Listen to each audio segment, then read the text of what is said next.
Hi guys, today we're going to take a look at Okolnir Frost Dragons for 130 plus Night. This place has been recently rebalanced by Tipsoft and it's actually really great.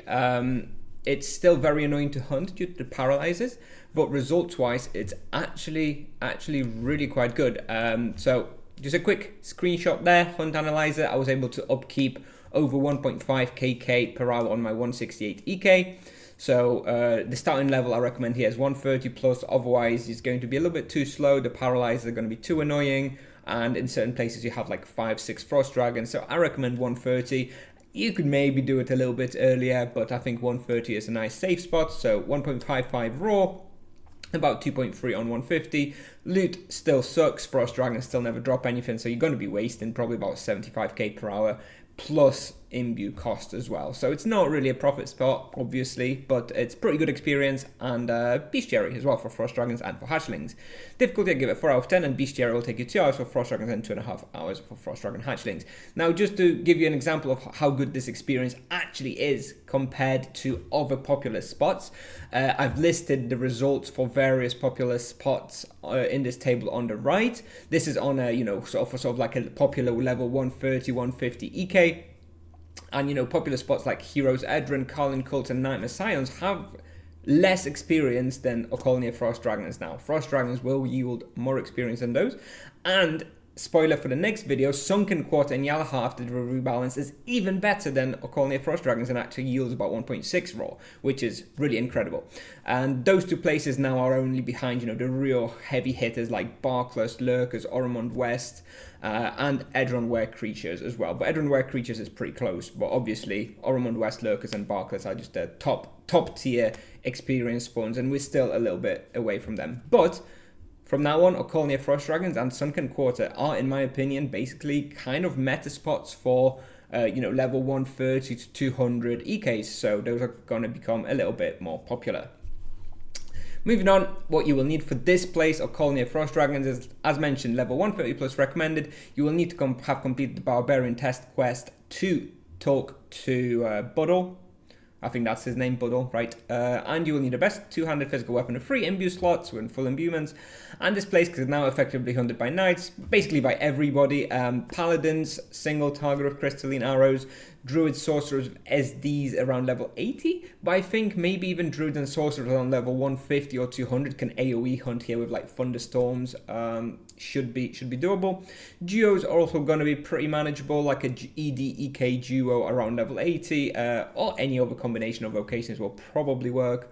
You probably want the EK to be able to Exeta challenge the Frost Dragons so they don't run away. Full team hunt, I think you would need to team hunt at a really low level, but then the paralyzers would be just way too annoying and you'd be too slow on the ice, so I probably reckon full team hunt is not viable here right now, unless they rebalance it a bit further. Recommended imbuements, all standard, crit, mana, life, and prioritize physical protection followed by skill gear. As you can see, it's basically physical, ice, and life drain. Damage, you're probably not going to be able to itemize for ice damage as an EK at this level. You can maybe stick a bone fiddle into your trinket slot. That should help with the life drain. Moving on, for supplies per hour, I used about 1600 strong mana potions per hour. I didn't use any health potions, but you probably should have some. There are some pulls which are pretty big where you kind of borderline needing to use health potions, so definitely make sure to bring some ultimates or greats at least. Charms and Wheel NA at this point too low level, and the character you'll see in the video is level 168 EK with 117 sword skill, so obviously this sword skill at this point, I've been offline training for some years, is actually pretty high. I don't think it's had the major impact on this because there's a lot of running around and being paralyzed and slow, so you're not actually attacking all that much.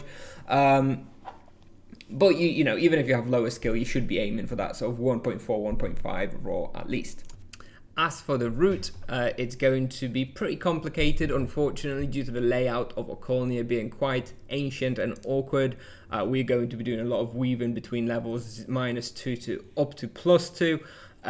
So I'll try to do my best to draw it out. If it's not clear, just watch the video. It's only about a 3-minute loop in the video because it's at 2 times speed. The overall loop is about 6 to 7 minutes in real time.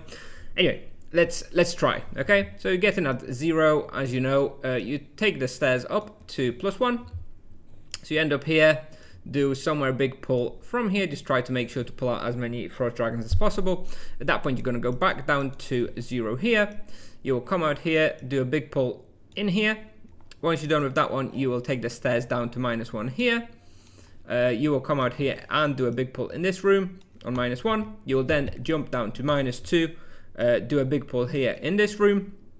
At that point, you will clear the 2 rooms above here. So you will go up one hole to do this room. Then you'll go up 1 hole to do this room. Once that's all clear, you will backtrack all the way to the stairs on level 0. You will go south, kill a couple of monsters here. You will then go east. Now this big open area here is quite awkward. There's a lot of monsters here and they're quite difficult with all the paralyzers to group up together. So you try and figure it out, but most likely you'll need to do a couple of pulls on this level, probably one around here and then maybe one around here. You can try to make it one big one, but like I say, it's quite awkward with all the paralyzers slowing you and you having to do like diagonal movements. It's kind of awkward, so see if you can make it work. At that point, you'll go up north, do a pull in this room, and then you'll go east and do a pull somewhere in this room as well. At that point, you will backtrack a little bit to levitate in this spot here. So you'll levitate up right here on 0. This will bring you up to +1 here. You'll then go left up the staircase to +2. This will bring you out here. At this, you do a big pull here. There should be 5 Frost Dragons here, 3 in this little room here and 2 in here. So you pull them up together for 1 pull. At that point, you go down back to +1. So you'll come out here and you'll go north and east. You'll do a pull somewhere around here, usually about 3 Frost Dragons. You'll then go a little bit here, do a pull on the big bridge. It should be quite a small pull there. At that point, you take the staircase to go up to +2. You will come out right here and do a couple of pulls here. You'll do one right here. You will then go into this room and do another pull right here. You'll then go down the stairs to +1, which will bring you to here. You'll do a pull here. At that point, you go down to level 0. You'll come out right here on 0. You will go south to another staircase. You'll go to -1, this time around here. You come on down here, you do a pull here, you go down to -2, which brings you here, and you've got 3 rooms here to clear, so you basically go up and down and clear this room, and this room. On the -2 level, there's only 2 Frost Dragons. You'll probably want to kill them at some point as well while you go in between the 3 rooms on -1. Anyway, once you're done, you basically backtrack all the way to the start. So from -2 here, you go up to -1 here, and you come back out on level 0 in this staircase here, and then you loop back through here to the staircase and to +1 and do the whole loop again. That's the best I could figure out how to make Okolnir work. The 2 huge sections in the north and in the east are basically untouched because they are massive dead ends and they don't bring you back anywhere. So we basically focus on sort of the central and western sections. And, you know, there's a couple of inefficient pulls here and there, but the problem is the respawn rate can't keep up. Otherwise, I tried to cut out a couple of these pulls and the respawn rate just wasn't fast enough. So you will probably have to be doing all of these pulls and then include the backtracking, which isn't great.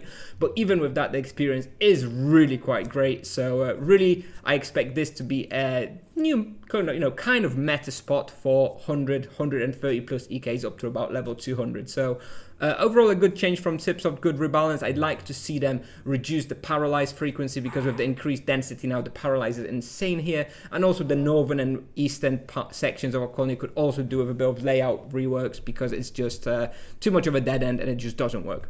Anyway, that's what I have for you today, guys. Big shout out to Tipsoft for reworking this old content. It's actually viable now. So thanks very much and thanks for watching and I'll see you in the next one. Bye bye.